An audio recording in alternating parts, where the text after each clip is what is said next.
هەموو گیان چاوی لەوەیە کە خۆ لە گەڕی دووەمدا کێ دەبێتە سەرۆک کۆماری 5 ساڵی داهاتووی تورکیا بۆەوەی کە بزانن سیاسەتی نێوخۆیی و دەرەکی تورکیا چۆن دەبێت. لەگەڵ دکتۆر حاتم حەسوون سەرۆکی ئەکادیمیای نێودەوڵەتی ئەمریکی بۆ خوێندنی باڵا و ڕاهێنان گفتوگوی زیاتر دەکەم. دکتۆر حاتم لە مەغریبەوە لەگەڵمە. دکتۆرم کاتت باش. زۆر سپاس کە میوانی کوردستان 24 دەمەوێت سەرەتا بزانم سەرنجیەوە چی بوو لەسەر پرۆسەی هەڵبژارنەکە بەگشتی کە دوێنێ بەڕێوە چوو؟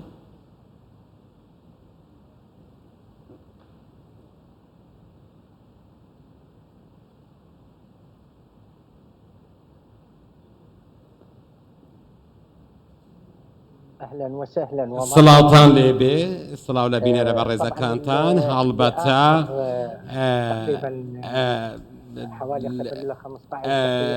بەر لە 15 خولەک واتە چارێگە سەعاتێک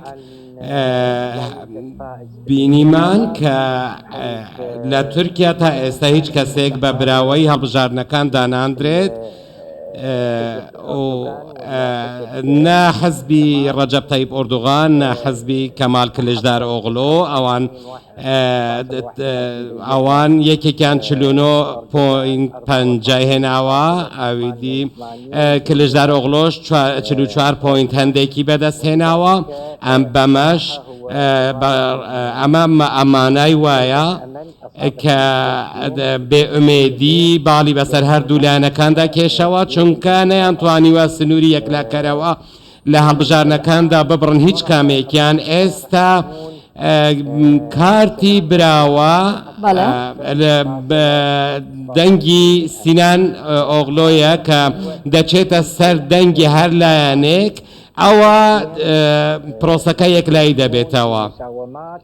ئێستا هەردوو حزبەکان و بەڕای من هەردووکیان خەریکن سازش لەگەڵ سینان ئۆغڵۆ دەکەن بۆ ئەوەی بتوانن دەنگەکانی ئەو بەدەست بهێنن. هەر دوو لایەنی دەنگ بەرزەکان ئەو دەیانەوێت ئێستا ئەوان هەرچی ئۆردوغانە ئەو دەیەوێت لە ڕێگەی ئەوەی بانگەشە بۆ ئەوە دەکات کە گوایە کەمال کلژدار ئۆغڵۆ لەگەڵ لایەنێکی دیکە هاوپەیمانەتی کردووە کە لە پەکەکەوە نزیکە.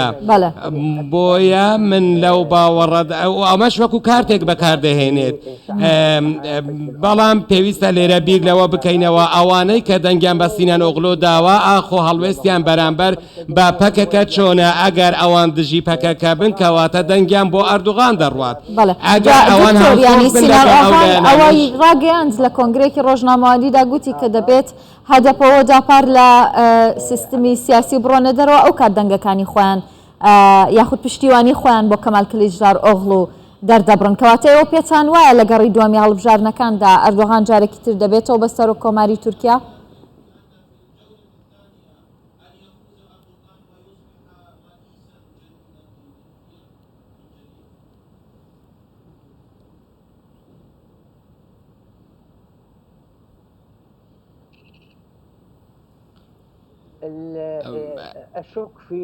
من گومانم لەوەدا هەیە لە حاڵەتێکدا لەوانەیە تەنها لەو حاڵەتەی کە هەندێک ئیمتیازات بە توێژی گەنجان بدەن کە ئەوانیش خۆیان لە 5 ملیۆن کەسدا دەبینەوە.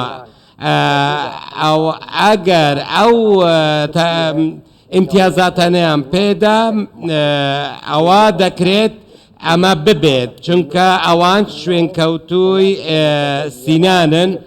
لێرەدا دۆخەکە زۆر هەستیارە، دەبینین گۆڕانکاری چاوەڕوان نەکراو لە تورکیا بەڕێوان.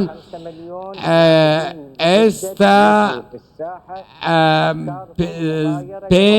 5 ملیۆن گەنج لە تورکیا هەیە کە مافی دەنگدانیان هەیە و ئەوان پێچەوانەی ئەردوغان بیر دەکەنەوە. ئەگەر ئەم ڕێگەیەوە بتوانێت بەڵێنێکیان پێ بدات و ئیمتیازێکیان پێ بدات ئەو کات دەتوانیت دەنگی زۆرینە بەدەست بهێنێت، چونکە ئەوان پێچەوان ئەو گەنجانە کە ژمارەیان 5 ملیۆن کەسە پێچەوانەی ئەردوغان بیر دەکەنەوە. ئەگەر پێم بڵیت کە کامیان لە بەرژەوەندی تورکایە کە ببێتە سەرۆک کۆمار ئایا ڕەجەب تەیب ئەردۆغان یا کەمال کلیچداروغلو بۆ 5 ساڵی داهاتوویە وڵاتە؟